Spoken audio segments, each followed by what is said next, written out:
नमस्कार दोस्तों, मैं डॉक्टर पंकज तिवारी। हमारे YouTube channel NIT school of mathematics में आप सभी का स्वागत है। स्टूडेंट, हम यहाँ डिस्कस कर रहे हैं एपी अर्थमेटिकल प्रोग्रेशन सीरीज समांतर श्रेणी। स्टूडेंट, ये जो समांतर श्रेणी हम जो पढ़ रहे हैं ये specially UP TGT, UP PGT, MP वर्ग 1, केवीएस, इन सारी प्रिपरेशंस के लिए जो है हम एलजेब्रा के अंदर जो है टॉपिक समांतर श्रेणी हम यहाँ डिस्कस कर रहे हैं। तो स्टूडेंट, ये सेकंड लेक्चर है। इससे पहले जो है मैं समांतर श्रेणी की डेफिनेशन क्या होती है, उसको पहचानते कैसे हैं, एन पदों का योगफल का फॉर्मूला क्या होता है, एनवां पद हम कैसे निकालते हैं, समांतर माध्य कैसे निकालते हैं, ये सारे फॉर्मूले हमने वहाँ डिस्कस किए थे और बहुत सारी प्रॉब्लम्स आपके साथ वहाँ शेयर भी की थी। तो उन्हीं प्रॉब्लम्स को आगे कंटिन्यू कर रहे हैं। वहाँ मैंने 8 प्रॉब्लम आपको कराई थी। आज मैं क्वेश्चन नंबर 9 आपके साथ यहाँ डिस्कस करूँगा।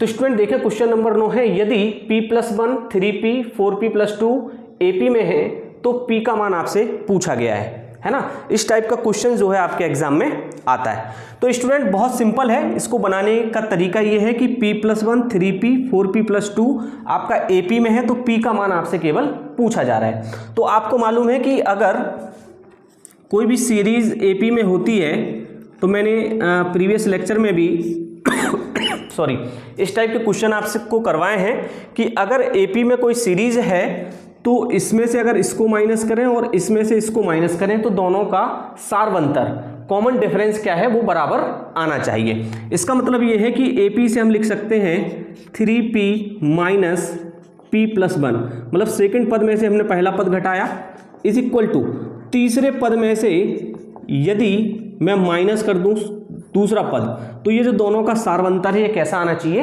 इक्वल आना चाहिए। बस इसको सॉल्व कर लो, यहाँ से हम p की वैल्यू फाइंड आउट कर सकते हैं। तो स्टूडेंट ये 3p है, ये -p है, तो यहाँ 2p+1 हुआ इज इक्वल टू ये 4p है, ये -3p है, तो यहाँ p+2 हुआ और ये p आप इस तरफ ले आओगे तो आपका हो जाएगा p इज इक्वल टू 1। तो ये कुछ गड़बड़ आ रहा है क्या, 3p माइनस p+1, तो हाँ गलत है ना, ये माइनस यहाँ क्या होगा, माइनस होगा -1, तो ये p इज इक्वल टू क्या आ जाएगा, 3 आ जाएगा, है ना।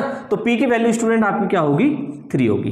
क्लियर है। तो यहाँ C ऑप्शन आपका जो है सही हो जाएगा। इसके बाद स्टूडेंट क्वेश्चन नंबर 10 आप देखें, समांतर श्रेणी 6, 10, 14 अप टू 86 का अंत से 15वां पद क्या होगा। स्टूडेंट 15वां पद हम पूछते हैं जनरली स्टार्टिंग से, लेकिन इस प्रॉब्लम में पद पूछा गया है अंत से। तो जब भी आप एग्जाम में प्रॉब्लम सॉल्व कर रहे हो तो जल्दबाजी आपको नहीं करनी है, पहले क्वेश्चन को पढ़ लेना है, ये देख लेना है कि यहाँ लिखा हुआ है अंत से 15वां पद, है ना, तो यहाँ डिफरेंस आ सकता है। क्लियर है। तो अंत से 15वां पद हम किस टाइप से यहाँ निकालेंगे। तो स्टूडेंट इसको सॉल्व करने का तरीका थोड़ा सा क्या है, डिफरेंट हो जाएगा। क्या हो जाएगा, थोड़ा सा तरीका आपका क्या हो जाएगा, डिफरेंट हो जाएगा। हमें 15वां पद निकालना है, 15वां पद, है ना, 15वां पद। तो n इज इक्वल टू यहाँ क्या दिया है आपको, 15 दिया है, हमें 15वां पद निकालना है। इसके बाद स्टूडेंट यहाँ जो है a इज इक्वल टू हम क्या लेंगे, 86 लेंगे, है ना, ध्यान रखना a इज इक्वल टू हम 86 लेंगे, इसलिए क्योंकि हम अंत से बात कर रहे हैं, अंत से बात करेंगे तो स्टार्टिंग पॉइंट हमारा क्या होगा, 86 होगा। क्लियर है। अब हम बात करेंगे सारवंतर की d की। तो सारवंतर d यहाँ देखें, यहाँ d आएगा आपका 10 में से 6 घटाओगे 4 आएगा, लेकिन सारवंतर हमें चाहिए और 14 में से 10 घटाओगे 4 आएगा, लेकिन हम बात कर रहे हैं अंत से। तो यहाँ से जब आप सारवंतर निकालोगे, कॉमन डिफरेंस निकालोगे, तो वो क्या होगा, -4 होगा। तो यहाँ d इज इक्वल टू आएगा स्टूडेंट -4। और आपसे पूछा गया है कि अंत से 15वां पद कौन सा होगा। तो 15वां पद हमने पढ़ रखा है tn is equal to a plus n-1 into D. तो हम बात कर रहे हैं 15वें पद की। तो a हमारा दिया है 86 प्लस n की वैल्यू हमने 15 ले ली, d हमें दिया हुआ है -4। तो स्टूडेंट्स को हम लिख सकते हैं 86 प्लस 14 इंटू -4, तो ये हो जाएगा 86 माइनस हाँ से लेक 56, है ना। तो स्टूडेंट इसको आप जब माइनस करेंगे तो कितना आ जाएगा, 56, 66, 76 और 86, मतलब यहाँ आएगा आपको 30। तो आपका आंसर होगा 30, मतलब ऑप्शन बी आपका जो है स्टूडेंट यहाँ क्या होगा, करेक्ट आंसर होगा। क्लियर है? तो आप समझ गए होंगे कि अंत से अगर दिया है तो इसको हमें किस तरीके से सीरियसली लेना है, मतलब, है ना। चलिए आगे बढ़ेंगे और प्रॉब्लम आपको 11 दी है, 11 नंबर की प्रॉब्लम। यदि 2 और 12 के बीच समांतर माध्य ABCDEF है तब इन सबका योग बराबर होगा। स्टूडेंट ये बहुत ही इंपॉर्टेंट प्रॉब्लम है और मैं इसका जो है तरीका आपको बताने वाला हूं। वो ये कह रहे हैं कि 2 और 12 के बीच समांतर माध्य इतना है, जो समांतर माध्य है उसी का योग इन्होंने यहां पूछा गया है। तो आप एक चीज ध्यान रखें, यहां मैं एक इंपॉर्टेंट चीज आपको बताने वाला हूं कि यदि x, a, b, c, d और डॉट डॉट डॉट y, है ना, कोई आपको क्या दी है, सीरीज दी है। क्या दी है? सीरीज दी है। और ये सीरीज किस में है? आपकी एपी में, है ना। ये सीरीज आपकी एपी में, इस तरीके से आपको कोई सीरीज दी गई है और आपसे पूछा गया है इस सीरीज के अंदर a plus B plus C plus D और इनका योग पूछा गया है, ठीक है। या ऐसे मान के चलें कि a plus C plus D plus E और y, तो और आपसे पूछा गया है ये x और y को अगर छोड़ दें, बाकी के टर्म का आपसे क्या पूछा गया है? सम पूछा गया है, योग पूछा गया है। तो स्टूडेंट इसका डायरेक्ट फॉर्मूला होता है n x plus Y divided by 2। इसका मतलब यह है कि जो पद छोड़े गए हैं, ये योग में जो पद छोड़े गए x और y, तो इनका आपको क्या निकालना है? माध्य निकालना है और n से आपको क्या कर देना है? मल्टीपल कर देना है। बस ये फॉर्मूला आपको याद रखना है, इससे बहुत सारी प्रॉब्लम आपकी क्या हो जाएंगी? सॉल्व हो जाएंगी। तो यहां भी देखें आप, सीरीज आपको जो दी है वो कह रहे हैं 2 और 12 के बीच समांतर माध्य इतना है। तो मतलब यहां x की जो वैल्यू दी है स्टूडेंट वो 2 दी है और y की वैल्यू 12 दी है और बाकी के देखो ये सीरीज है ये वाली a प्लस डी और ई, और इसी का सम जो है आपसे यहां पूछा गया है। तो इसका सबसे आसान तरीका है निकालने का n x plus Y divided by 2। बस इस फॉर्मूले का आप यूज कर दें, आपका आंसर आ जाएगा। अब यहाँ n क्या होगा? n होगा, आपसे क्या पूछा गया है? a b c d e f पूछा गया, तो 1 2 3 4 5 6 टर्म है, तो n इज इक्वल टू यहाँ हो जाएगा 6। या आप ऐसे पढ़ लें 1 2 3 4 5 6, तो n इज इक्वल टू क्या होगा? 6। इसमें स्टूडेंट वैल्यू पुट करेंगे तो 6, x का मान 2 है, y का मान 12 है, डिवाइडेड बाय 2, और 2 से 6 3 बार कैंसिल हुआ और 12 2 14, 14 3 42, 42, और 42 मतलब बी आपका ऑप्शन क्या है? करेक्ट है। तो आई थिंक आपको समझ आया होगा। आपको ध्यान रखना है कि इस टाइप की सीरीज दी हो जिसमें x और y छोड़ के बाकी के बीच की सीरीज का आपसे सम पूछ लें, तो उसके लिए फॉर्मूला होगा n x plus Y divided by 2। Clear student? आगे बढ़ते हैं और प्रॉब्लम नंबर 12 हम देखते हैं। प्रॉब्लम 12 कह रही है स्टूडेंट 100 और 200 के बीच सम संख्याओं का योग है। सम संख्याओं का योग है। तो स्टूडेंट सबसे पहले तो हम क्या करें, एक छोटी सी सीरीज बना लें। सम संख्याओं की बात हो रही तो 100 के बाद सम संख्या आएगी 102, 102 के बाद आएगी 104, इस तरीके से कहाँ तक चल रहे हैं हम? 200 तक। तो ये हमारी एक सीरीज है और वो ये कह रहे हैं कि 100 से 200 तक के बीच में जितनी भी सम संख्या आ रही हैं उनका हमें क्या चाहिए? योग चाहिए। क्लियर है? तो स्टूडेंट इस लिहाज से अगर हम देखें तो a इज इक्वल टू हमें 100 मिलेगा और d इज इक्वल टू देखो 102 में से कितना जाएगा? 100 जाएगा, तो 2 आएगा, 104 में से 2 जाएगा, मतलब सर्व अंतर आपको मिल रहा है यहाँ d इज इक्वल टू 2 मिल रहा है। क्लियर है? और हमने मान लिया कि यहाँ जो है आप क्या मान लें, चलिए एक काम करते हैं, संख्याएं जो मान लें आप वो कितनी मान लें, माना कि सम संख्याएं कितनी हैं, ऐसे मान लें, माना सम संख्याएं कितनी है स्टूडेंट? n है। सम संख्याएं आपकी कितनी है स्टूडेंट? n है। n हमने कितनी मान ली? सम संख्याएं मान ली कि सम संख्याएं आपकी कितनी है? n है। तो वो ये कह रहे हैं 100 और 200 के बीच की सम संख्याओं का योग कितना होगा? सम संख्याओं का योग कितना होगा? ठीक है, हमने मान ली n है, तो n is equal to student यहाँ क्या हो जाएगा? 200 हो जाएगा, है ना, क्योंकि यहाँ 100 से 200 तक का पूछ रहे हैं, तो n इज इक्वल टू क्या हो गया? 200, और मान लिया सम संख्या कितनी है? n है। चलिए, तो यहाँ स्टूडेंट अपन क्या करने वाले हैं? tn निकालने वाले हैं। क्या निकालने वाले? सॉरी, ये Tn बराबर दिया है आपको कितना 200, सॉरी n नहीं है ना, Tn दिया हुआ है क्योंकि इनका तो योग ही पूछ रहे हैं। तो Tn is equal to, student आपने पढ़ा है a plus n minus 1 into D. तो 200 इज इक्वल टू a हो गया 100 प्लस n माइनस 1 और d की वैल्यू हो गई 2। तो यहाँ से ये आ गया 100 is equal to 2n minus 2 और 2 को इस तरफ लाएंगे तो 102 इज इक्वल टू 2n। तो यहाँ से student n is equal to आपको मिल जाएगा 51, है ना। तो n की वैल्यू स्टूडेंट यहाँ आ रही है 51। क्लियर है ना, ये Tn में तो कन्फ्यूजन नहीं है ना, ये n नहीं होगा, क्या होगा Tn होगा।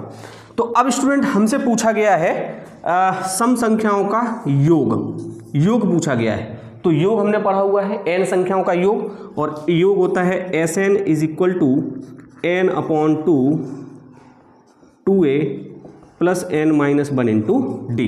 तो इस फॉर्मूले में वैल्यू रखेंगे तो 51 डिवाइडेड बाय 2 और 2a का मान 100 है तो यहाँ 200 हो जाएगा, प्लस n का मान 51 है, माइनस 1 करोगे तो 50 होगा, और d का मान स्टूडेंट आपका 2 है तो 52 जा 100 और 200 मिलके 300 हुआ।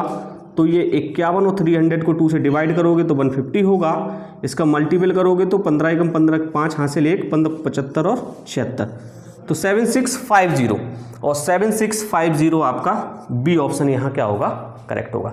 तो आई होप स्टूडेंट आपको समझ आ रहा होगा कि एपी से रिलेटेड प्रॉब्लम्स जो है किस तरीके से आपसे पूछी जाती हैं। चलिए कुछ और प्रॉब्लम्स हम यहाँ आपके साथ डिस्कस कर लेते हैं। स्टूडेंट यहाँ प्रॉब्लम 13 दी है और प्रॉब्लम 14 दी है, ये प्रॉब्लम 13 और प्रॉब्लम 14, इनमें थोड़ा सा डिफरेंस हमें यहाँ देखना है। देखिए 13 प्रॉब्लम कह रही है यदि केवा पद 5k+1 हो, और ये कह रहे हैं कि समांतर श्रेणी के p पदों का योगफल 3p² + 2p है, तो एलवां पद क्या होगा, और वो कह रहे हैं कि n पदों का योगफल क्या होगा। यहाँ ऊपर योगफल दिया गया है और यहाँ नीचे योगफल पूछा गया है ना, तो दोनों में अंतर करना बहुत जरूरी है। यहाँ केवां पद दिया है तो यहाँ एलवां पद पूछ रहे हैं, मतलब जस्ट अपोजिट क्वेश्चन है। तो इन क्वेश्चंस को मैंने इसलिए सिमिलर लिखा है कि आप जो है ज़्यादा परेशान ना हो। तो सबसे पहले आप यहाँ देख लें क्वेश्चन नंबर 13, दोनों के बनाने के तरीके में देखें क्या अंतर है। यदि केवां पद वो कह रहे हैं कि 5k+1 हो, केवां पद जो है 5k+1 हो, तो सीधी सी बात हम यहाँ लिखेंगे कि केवां पद, है ना, या ऐसा लिख लें केवां पद को हम लिख सकते हैं tk is equal to 5k+1, है ना, 5k+1 हमने लिख लिया। केवां पद जो है वो क्या है 5k+1 है। अब स्टूडेंट यहाँ जो है हम a1 निकालेंगे, क्या निकालेंगे, a1 निकालेंगे, है ना, या आप सीधा सीधा यहाँ tk मतलब को केवां पद लिख दो, है ना, केवां पद, और लिखने से क्या मतलब है, हमें तो टिक करना है ना। हम यहाँ a1 निकालना है ना, a1 निकालेंगे, a1 का मतलब है प्रथम पद, तो a1 का मतलब हो गया यहाँ प्रथम पद, या ऐसे लिखो आप तो प्रथम पद, और प्रथम पद निकालेंगे तो हम क्या करेंगे, यहाँ k इज इक्वल टू 1 रख देंगे, है ना।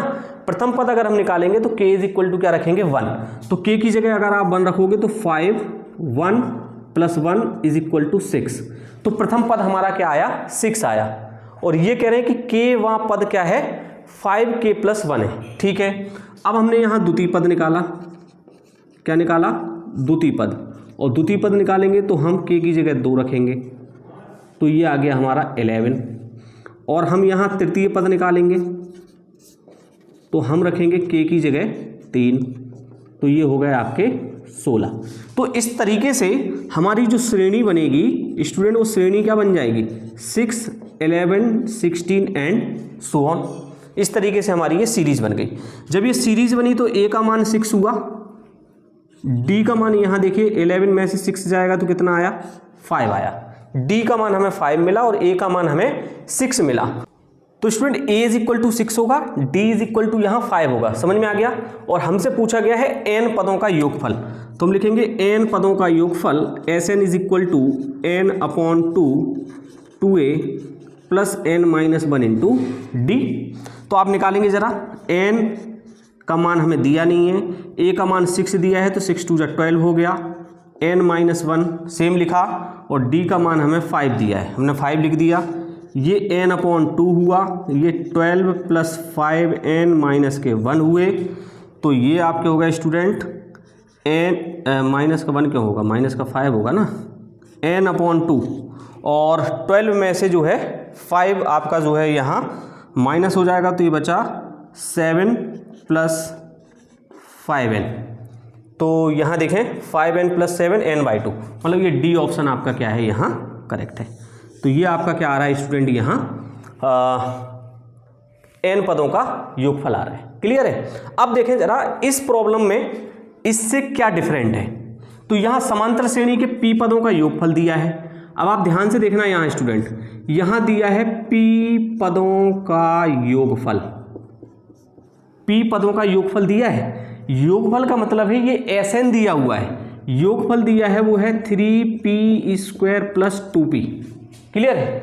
और स्टूडेंट यहाँ अगर हम प्रथम पद निकालें, क्या निकालें, प्रथम पद, और प्रथम पद निकालेंगे तो प्रथम पद में आप p की जगह 1 रखो तो होगा 3 + 2 = 5। एक्चुअल में प्रथम पद नहीं होगा, प्रथम पद का योग होगा, लेकिन प्रथम पद ऑलरेडी एक पद है तो उसका योग कैसे निकालोगे, क्योंकि ये योग है तो ये भी प्रथम पद का योग होगा, लेकिन सिंगल पद है तो उसका योग क्या होगा, मतलब वो प्रथम पद ही होगा। जब हम द्वितीय पद की बात करेंगे तो हम लिखेंगे द्वितीय पद तक का योग। बस ये मोस्ट इंपॉर्टेंट चीज़ है, यहाँ हमें यही समझना है। यहाँ स्टूडेंट हमने क्या किया था, प्रथम पद, द्वितीय पद और तृतीय पद सीधे सीधे निकाले थे। क्यों, क्योंकि यहाँ केवा पद दिया था, लेकिन यहाँ योगफल दिया है। तो स्टूडेंट हमें ध्यान रखना है, प्रथम पद तो 1 रखने पे आ जाएगा, लेकिन द्वितीय पद जब 2 रखोगे तो वो द्वितीय पद नहीं होगा, द्वितीय पद तक का योग होगा, जिसमें पहला पद भी सम्मिलित होगा। जब आप 3 रखोगे तो तृतीय पद तक का योग होगा, तो उसमें पहला पद, दूसरा पद और तीसरा पद ऐड होंगे, है ना। तो यहाँ आप जब 2 रखोगे तो हो जाएगा 3 2 दूनी 4 + 2 दूनी 4, तो 4 × 12 और 4 16। क्लियर है। तो स्टूडेंट ये द्वितीय पद तक का योग हो गया, और प्रथम पद हमारा ये है, तो 16 - 5 जब आप करोगे तो आएगा 11, और 11 जो होगा वो आपका क्या होगा, दूसरा पद होगा। यही टर्निंग पॉइंट है। क्लियर है। तो यहाँ स्टूडेंट पहला पद आप ध्यान से देखें कि पहला पद आपका आ रहा है 5, दूसरा पद आ रहा है 11, तो इनका सार्वंतर जो आएगा वो क्या आएगा, 6 आएगा। तो इसका मतलब है कि a = 5 आया और d = 11 - 5 करोगे तो 6 आया। बस ये यहाँ मोस्ट इंपोर्टेंट प्रॉब्लम चीज़ें थी समझने लायक, जिनसे आप इनमें और इनमें डिफरेंस कर सकते हो। तो a = 5 आया और d = यहाँ 6 आया। अब स्टूडेंट आपसे पूछ रहे हैं एलवां पद, मैं यहाँ निकाल रहा हूँ एलवां पद, तो आप निकाल लें TL = a + n - 1 × d। तो एलवां पद कर रहे हैं तो n की जगह हमने l ले लिया, तो TL = आ जाएगा a की जगह है 5 और ये है l - 1, और d की जगह हमने ले लिया 6, तो ये हो जाएगा 5 + 6l - 6, तो ये हो जाएगा 6l - 1। तो यहाँ देखें 6l - 1, ऑप्शन सी आपका क्या होगा, करेक्ट होगा, है ना। तो ये स्टूडेंट ज़रूर आप 1-2 बार जो है इनकी प्रैक्टिस ज़रूर करें, ये दोनों बहुत ही मोस्ट इंपॉर्टेंट प्रॉब्लम्स हैं। चलिए आगे बढ़ते हैं और हम बात कर लेते हैं प्रॉब्लम 15 की। यदि किसी समांतर श्रेणी का mवां पद n तथा nवां पद m हो तो m + nवां पद होगा, है ना। तो वहाँ स्टूडेंट इस टाइप की एक प्रॉब्लम हमने प्रीवियस लेक्चर में भी की है, तो वहाँ हमने आपको फॉर्मूला बताया था कि m + n - r, तो उस फॉर्मूले से कंफ्यूज होकर हम रख देते हैं m + n - 1 टिक करके निकाल आते हैं, लेकिन ये गलत है ना। चलिए इसका सॉल्यूशन आप देख लें, ये मैं साफ कर दूँ, है ना। इसका सॉल्यूशन आप देख लें, सॉल्यूशन बहुत ही आसान है। वो ये कह रहे हैं कि mवां पद, किसी समांतर श्रेणी का mवां पद n है, तो mवें पद की बात हो रही है, तो mवां पद कैसा क्या है, n है ना। तो हो गया a प्लस mवां पद है ना, तो m - 1 × d, और वो कह रहे हैं कि nवां पद m है, तो यहाँ m = हो जाएगा a + n - 1 × d, है ना। तो ये हमने ले लिया समीकरण नंबर 1 और ये ले लिया समीकरण नंबर 2। प्रश्नानुसार वो कह रहे हैं कि mवां पद n है, तो mवां पद n है तो n की जगह यहाँ m ले लिया। वो कह रहे हैं mवां पद n है तो m यहाँ ये पद ले लिया और ये n की जगह n ले लिया। तो यहाँ स्टूडेंट हमने क्या किया, इक्वेशन फर्स्ट में से इक्वेशन सेकंड को माइनस कर दिया। जब आप माइनस करेंगे तो आएगा n - m बराबर a प्लस, इसको कर दें तो हो जाएगा md माइनस का d, और ये माइनस करोगे तो माइनस का a माइनस का nd और प्लस का हो जाएगा d। तो यहाँ देखें स्टूडेंट कुछ कैंसिल हो रहा है क्या, मेरे हिसाब से तो कुछ भी कैंसिल नहीं हो रहा है। ये प्लस माइनस के देखो डी कैंसिल हो गया, प्लस माइनस का ए कैंसिल हो गया, है ना। तो n माइनस एम बराबर, यहाँ से देखो डी कॉमन ले लो आप, तो आपको मिला m माइनस एन। तो स्टूडेंट यहाँ से ध्यान से देखें, अगर हम d की वैल्यू निकालना चाहें तो n माइनस एम बटे m माइनस एन होगा। मतलब इनको अगर कैंसिल करोगे तो -1 आएगा। तो d की वैल्यू क्या आ रही है -1, क्योंकि ये m माइनस एन है ना, यहाँ से माइनस कॉमन लो लोगे तो n माइनस एम हो जाएगा। तो d की वैल्यू आपकी आ गई -1। क्लियर है। d की वैल्यू स्टूडेंट आपको मिल गई यहाँ -1। तो आपसे पूछा क्या गया है, देखें आप, आपसे पूछा गया है m प्लस n वां पद, मतलब TMN, और TMN का फॉर्मूला होता है a plus n minus 1 into D. तो n की जगह आप क्या रखने वाले हो, m प्लस n,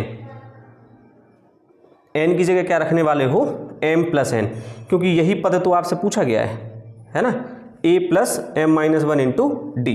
अब स्टूडेंट यहाँ प्रॉब्लम ये है कि यहाँ आपको a की ज़रूरत है, तो a आप कहाँ से निकालोगे, इस इक्वेशन फर्स्ट से आप a की वैल्यू निकाल लो, है ना। कैसे निकालोगे, यहाँ से मैं बता दूँ, ये लिखा हुआ है n, और इसको आप इस तरफ लाओगे n minus m minus 1 into D is equal to a हो जाएगा। तो a की वैल्यू आप इतनी पुट कर सकते हो, कितनी पुट कर सकते हो, इतनी पुट कर सकते हो। कहाँ से, वहाँ से। लेकिन ये आप समझ रहे हैं मैं क्या कह रहा हूँ। चलो यहाँ मत लिखो आप, है ना, आप यहाँ लिख लो।